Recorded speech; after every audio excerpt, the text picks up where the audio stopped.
मध्य प्रदेश की सियासत एक बार फिर गर्मा गई है। मुख्यमंत्री डॉक्टर मोहन यादव ने आजादी के बाद के इतिहास को लेकर एक बड़ा बयान दिया है।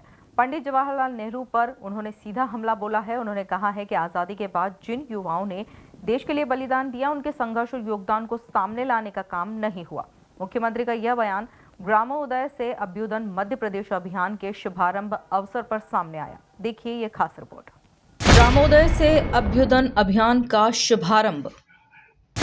सीएम मोहन यादव का नेहरू पर बड़ा हमला।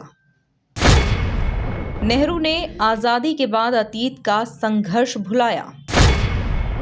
सीएम बोले, युवाओं के बलिदान को सामने नहीं लाया गया। 12 से 26 जनवरी तक चलने वाले ग्रामोदय से अभ्युदय मध्य प्रदेश अभियान के शुभारंभ कार्यक्रम में मुख्यमंत्री डॉक्टर मोहन यादव ने देशभक्ति, इतिहास और राष्ट्र निर्माण को लेकर कई अहम बातें कही। मंच पर भाजपा प्रदेश अध्यक्ष हेमंत खंडेलवाल और मध्य प्रदेश जन अभियान परिषद के उपाध्यक्ष मोहन नागर भी मौजूद रहे।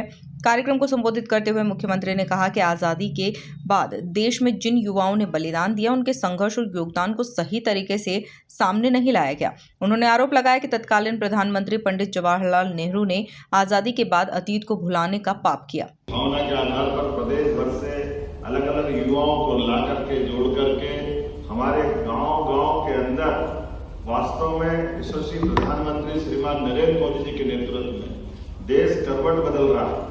अतीत के काल में हमारे देश के अंदर आजादी के बाद जिन जिन चीजों पे गर्व हो सकता था, जिन जिन चीजों के माध्यम से देश की दुनिया भर में एक अलग छवि बनती, हमारी क्षमता, योग्यता और प्रतिभा से देश की अलग प्रकार की अवस्था आती, लेकिन अतीत के घटनाक्रम में इसको अवॉइड करने का प्रयास किया और उसका दुष्परिणाम देश ने भोगा।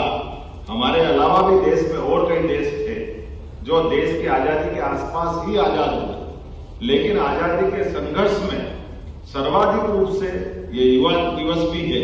इसलिए मैं स्मरण करना चाहूंगा कि हमारे देश के अंदर देश की आजादी के लिए युवाओं ने मदनलाल धिंगरा, कहां जलियांवाला कांड हुआ और उसका बदला लेने के लिए इंग्लैंड तक जाकर के उन्होंने उस सैंडर्स का वध करके अपना प्रतिकार दिया।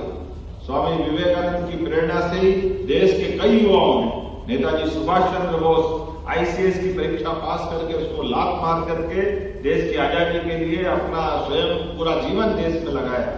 भगत सिंह, चंद्रशेखर आजाद और तमाम वो युवा क्रांतिकारी 1857 से लेकर के 1947 तक थे। और उसके पहले अतीत के कालक्रम में मुझे इस बात की कष्ट भी है, परेशानी भी है और आप भी महसूस करेंगे। आधुनिक संचार साधनों का लाभ लेकर के कहां तो ये होना चाहिए था कि 47 में देश आजाद होता, ऐसे में हमारे सभी युवाओं सहित उस संघर्ष के काल की फिल्में बनती, उसको जनता के सामने लाते, लोक रंजन के माध्यम से देश भर में देशभक्ति का माहौल बनता।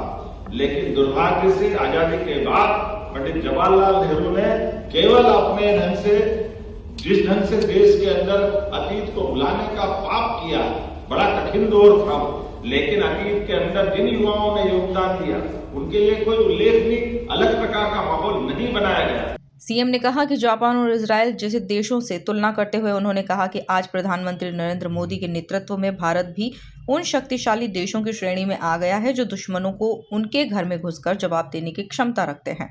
उन्होंने पाकिस्तान में आतंकी ठिकानों पर की गई कार्यवाही का उल्लेख करते हुए कहा कि इससे देश का मान सम्मान बढ़ा है।